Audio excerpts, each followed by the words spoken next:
Baiklah, pada pertemuan kali ini saya mengambil jurnal referensi yang berjudul Chemical Structure Related Drug Like Criteria of Global Approved Drugs, di mana jurnal ini itu sudah terdaftar pada PubMed.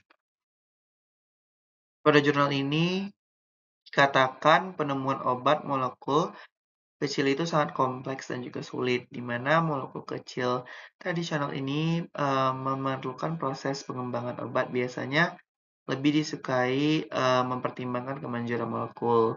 Nah, kemudian menilai obat-obatannya dan yang sering menyebabkan tingkat kegagalannya dan biaya pengembangan yang juga tinggi.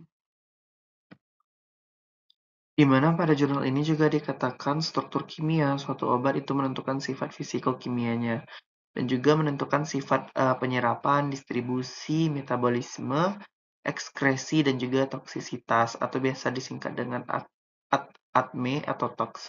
Nah, di mana pada akhirnya itu mempengaruhi aktivitas farmakologis molekul suatu obat. Nah, ahli kimia obat itu dapat mengatur aktivitas farmakologis molekul obat dengan memodifikasi strukturnya.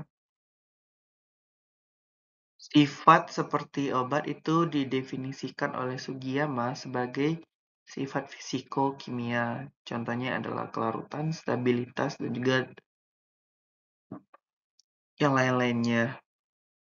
Di mana karakteristik biologis Admetotox ini itu merupakan karakteristik yang konsisten dengan baik kinerja klinisnya, di mana penelitian sifat mirip obat ini bertujuan untuk memandu para perancang, senyawa dengan berbagai potensi yang cukup baik, memiliki sifat ADME atau toks pada fase awal penemuan obat dan pada sampai batas tertentu, di mana itu dapat mengurangi kegagalan tingkat tinggi dan juga biaya penelitian dan serta pada pengembangan obat.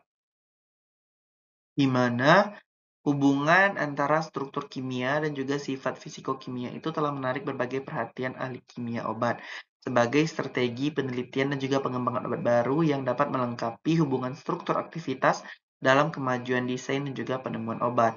Nah, struktur kimia itu dapat mempengaruhi sifat fisikokimia. Nah, di mana sifat fisikokimia dari molekul obat ini itu selanjutnya dapat mempengaruhi sifat ADME atau toksnya. Nah, pada akhirnya sifat fisiokimia ini dan juga sifat ADME atau toks ini itu dari molekul dapat mempengaruhi aktivitas farmakodinamiknya. Misalnya, aktivitas farmakodinamik yang lebih rendah dari obat sistem saraf pusat atau SSP yang diteliti secara in vivo itu dapat dikaitkan dengan kemampuan yang lebih baik rendah untuk melintasi sawar darah otak atau biasa disingkat dengan BBB.